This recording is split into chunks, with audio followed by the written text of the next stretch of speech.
పరిశుద్ధమైన మహాతండ్రి, అత్యధికమైన భారభరితమైన సిలువను మోసుకుంటూ దేవుణ్ణి శిక్షించడానికి తీసుకువెళ్తున్నటువంటి ఆ కల్వరి కొండను చూడండి. కల్వరిలో యేసుక్రీస్తు సిలువ మరణం పొందడానికి సిద్ధమైనటువంటి దినములో అనేకమైన జనాంగము, మీ ప్రియ శిష్యులము, తల్లి మరియ, మార్త, ఇంకొక మరి అందరము దేవుని తదేకంగా చూస్తున్నటువంటి సమయం. యేసుక్రీస్తు సిలువలో ఉన్నప్పుడే అనేకమైన మంచి విషయాలు మాతో చెప్తున్నటువంటి సమయం. ఆఖరి గడియ వచ్చే వరకు మాతోనే ఉన్నాడు. ఆయనతో పాటు శిక్ష వేయించబడ్డ ఆ బందిపోటు దొంగలు ఒకరినొకరు మాట్లాడుతున్నటువంటి సమయము మేము చూస్తూ ఉన్నాము. ఒకడేమో నీవు క్రీస్తు అంట కదా, దేవుని కుమారుడు అంట కదా, నిన్ను నువ్వు రక్షించుకొని మమ్మల్ని రక్షించుకోమని చెప్తున్నాడు. ఇంకొకడేమో ఈయన ఏ తప్పు చేయలేదు, మనం తప్పులు చేసి వచ్చాము, ఈయన తప్పు చేయకపోయినా శిక్ష అనుభవిస్తున్నాడు అని చెప్పి ఇంకొక అతనితో మాట్లాడుతున్న సమయం నేను చూస్తున్నాను. నా పేరు యోహాను. ఆయన చేసినటువంటి అనేకమైన అద్భుతమైన బోధనలు, అనేకమైన నీతి వాక్యాలు, అనేకమైన ఉపమానాలు మేము వింటూ ఆయనతో ఉంటూ ఉన్నటువంటి క్షణంలో మర్చిపోలేకపోతున్నాం. పుట్టి గుడ్డివాడిని కన్నులు తెప్పించినటువంటి దృశ్యం, రక్తస్రావ కలిగిన స్త్రీని నయం చేసి కుంటివాడిని నయం చేసినటువంటి దృశ్యం, అదేవిధంగా చనిపోయినటువంటి ఆ చిన్నదాన్ని తలీతా కొమి అని చెప్పి మరణించినటువంటి ఆ బాలికను లేపినటువంటి దృశ్యం ప్రతి ఒక్కటి మా కళ్ళ ముందు కొనియాడబడుతుంది. అద్భుతమైన కార్యం మేము చూసాం. అందుకు నేనే సాక్షిని. నా పేరు యోహాను. సంభ్రమాశ్చర్యాలకు గురవుతున్నటువంటి నా పరిస్థితిని మీరు చూశారు కదా. శాస్త్రులు ఆయన నిందిస్తూ వేధిస్తున్నటువంటి సమయం, ఆయన శిక్షించడానికి ఎంతగానో క్రూరులైనటువంటి సమయము. వాళ్ళ పాపము ఏమవుతుందో తెలియదు. యేసుక్రీస్తు మాతో నడుస్తూ అడవుల్లోనూ, కొండలలోనూ, లోయలలోనూ అనేకమైన అమూల్యమైన సత్యాలు మాకు బోధిస్తూ చెప్తూ, మమ్మల్ని మారుస్తూ ఆయన మనస్సును మాకు దయచేస్తున్నటువంటి సమయం. ఈ దినాలు ఇప్పుడు కరువైపోయాయి. యేసుక్రీస్తు చెప్పినటువంటి మాటలు ఇంకా నా మనసులో ఇంకా భద్రంగానే ఉన్నాయి. ఆయన మంచం పట్టినటువంటి ఒక నరుడిని తీసుకొస్తున్నటువంటి దృశ్యంలో, నీవు స్వస్థపడుతున్నావని నమ్ముతున్నావా అని చెప్పి, నమ్ముట నీ వల్ల అయితే సమస్తము సాధ్యమని చెప్పి ఆ సహోదరుని లేపడం మేము చూస్తున్నటువంటి సమయం. యూదుల రాజా, రాజాది రాజా, ఆశ్చర్యకరుడా, అద్భుతకరుడా, దావీదు కుమారుడా అని చెప్పి అనేకమైన జనాంగం ఆయనను ఊరేగిస్తున్నటువంటి సమయం. చప్పట్లు కొడుతూ ఆనందంతో, సంతోషంతో మేము ఆ రోజు దేవుని కుమారుని మేము చూస్తున్నటువంటి సమయము. ఎంతో ఆనందంతో యేసుక్రీస్తుని ఊరేగిస్తూ ఆనందిస్తూ ఉన్నటువంటి సమయం మాకు గుర్తుంది. 12 మంది శిష్యులుగా మేము ఆయన వద్దకు వస్తున్నటువంటి సమయంలో ఇదే ఆఖరి భోజనం అని మాకు తెలిసిన రాత్రి ఆ రాత్రి. ఈ రాత్రి ప్రభు బల్ల రాత్రి అని చెప్తున్నటువంటి దృశ్యం. ఇది నా శరీరము, దీన్ని మీరు భుజించుడి అని చెప్పి శిష్యులకు చెప్పి ఇస్తున్నటువంటి సమయం. ఇది నా రక్తము, దీన్ని మీరు తాగుడి అని చెప్తున్నప్పుడు, మాటలు చెప్తున్నప్పుడు మేము మర్చిపోలేకపోతున్నాం. ఆయన ఏం చెప్పినా మాకు అర్థం కానటువంటి క్షణము. ఇదే ఆఖరి రాత్రి ఎందుకు అవుతుంది? దేవుడు చెప్పినటువంటి మాట నెరవేరుతుంది. లేఖనాల ప్రకారము దేవుని కుమారుడు జన్మించడము, బోధన చేయడము, అదేవిధంగా పాపుల చేతికి అప్పగించి ఆయన మరణించడం జరుగుతున్నటువంటి పరిస్థితులు చెప్పినటువంటి దృశ్యాలు, మాటలు అనేకమైనవి నాకు వినపడుతున్నాయి, నాకు అర్థమవుతున్నాయి. ఆ రోజు గెచ్చమనే తోటలో ఇదే చివరి రాత్రి అని కూడా మాకు తెలియదు. చెప్పబడినటువంటి సమయంలో శిక్ష విధించబోతున్నారు నాకు అని చెప్పి శిష్యులకు చూస్తున్నాను. ఆయన ప్రార్థించడానికి వెళ్తున్నటువంటి సమయం, మెలకువగా ఉండి ప్రార్థన చేయుడు అని మాకు చెప్పిన మాటలు మాకు ఇంకా గుర్తున్నాయి.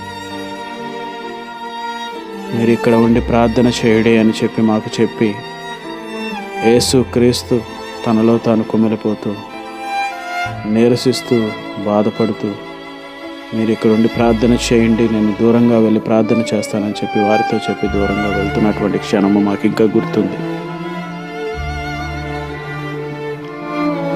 ఆయన కొంచెం దూరం వెళ్ళి,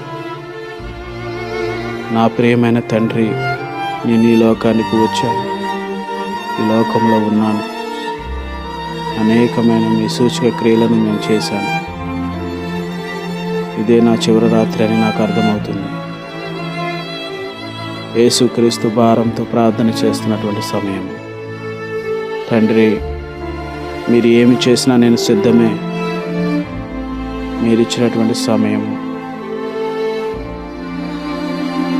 అవ్వబోతుందని నాకు అర్థమవుతున్నటువంటి పరిస్థితి. ప్రార్థన చేస్తూ కుమిలిపోతూ నీరసిస్తూ తండ్రి అని చెప్పి భారభరితంగా ప్రార్థన చేస్తున్నటువంటి సమయంలో శిష్యులుగా ఆయన మాతో మెలకువగా ఉండి ప్రార్థన చేయండి అంటే మేము నిద్రపోతున్నటువంటి సమయం. సీమోను, ఒక్క గడి అయినా నాతో మేలుకొని ఉండలేరా అని చెప్పి దేవుడు మాతో చెప్పినటువంటి సమయం.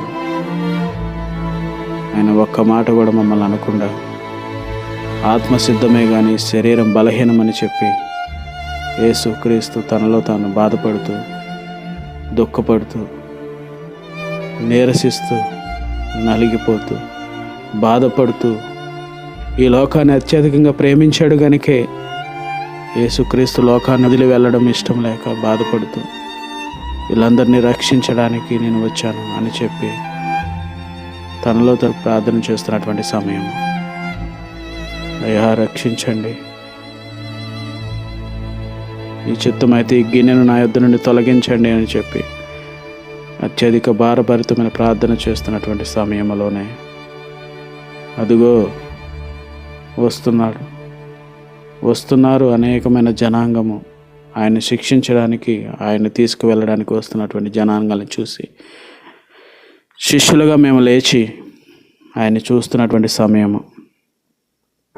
శాస్త్రులు పరిచయాలు వారికి తెలుసు, నేను సమాజ మందిరంలో మీ ముందే అనేక బోధనలు చేస్తున్నప్పుడు మీరు నన్ను చూడలేదా అని చెప్పినప్పుడు ఇస్కరియోతు యోధా, ఈయన కూడా మా శిష్యుల్లో ఒకడే, కానీ ఈయనకి ఎందుకు ఈ ఆలోచన వచ్చిందో తెలియదు. కానీ 30 వెండి నాణేలకు యేసుక్రీస్తుని అప్పగించి ఈయనే యేసుక్రీస్తు అని సూచక క్రియగా ఆయన్ని ముద్దు పెట్టుకున్నటువంటి క్షణంలో మా గుండెలు పగిలిపోయినాయి.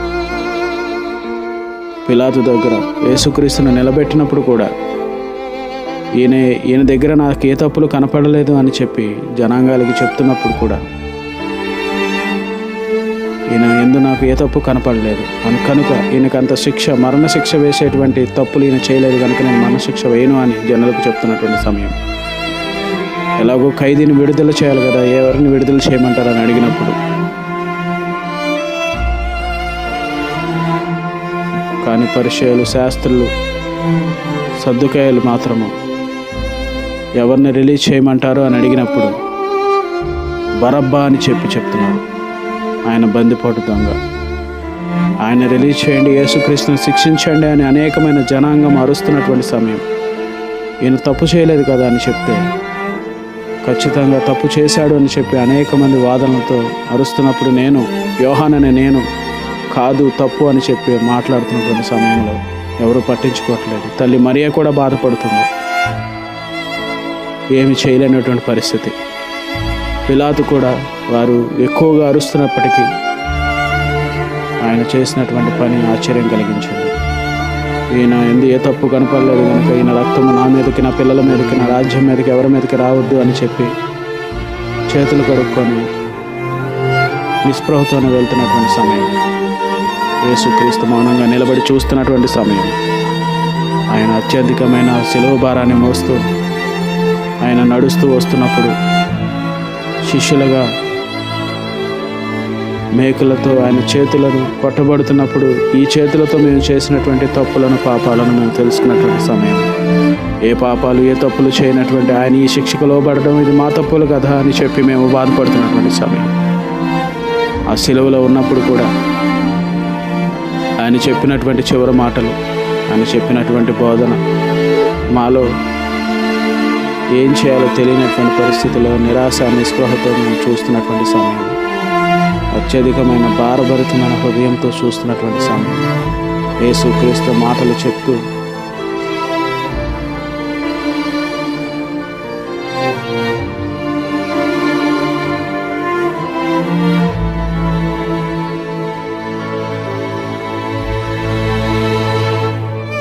సమాప్తమైనదని మాట చెప్పి దేవుడు మరణించడం మేము చూస్తున్నటువంటి సమయం,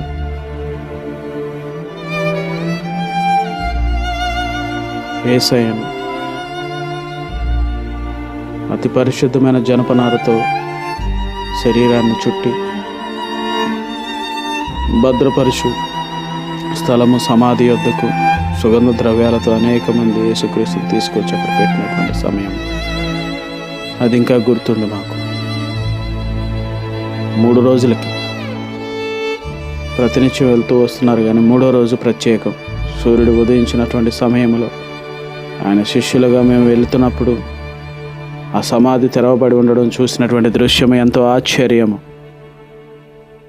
అక్కడ యేసుక్రీస్తును ఉంచినటువంటి స్థలములో ఆయన చుట్టబడినటువంటి గుడ్డలు తప్ప ఏవీ లేవు. అప్పుడే మరియా అని పిలుస్తుంది దేవుడు మేము చూసాం. దేవా, నీవు చెప్పినట్లు మాకు కనిపించావు. ఇది దేవుడు చెప్పినటువంటి మాట నెరవేరినటువంటి క్షణము. దేవుడు లేచి ఉన్నాడు మన కోసం, మన కుటుంబాల కోసం. ఆయన చేసినటువంటి ప్రాణత్యాగాన్ని వృధా చేయొద్దు. ఖచ్చితంగా ఈ మాటలు వింటూ దేవుణ్ణి ఆరాధిస్తున్నటువంటి సమయం మాకు కావాలని ప్రార్థిస్తున్నటువంటి సమయం. ఆమేన్.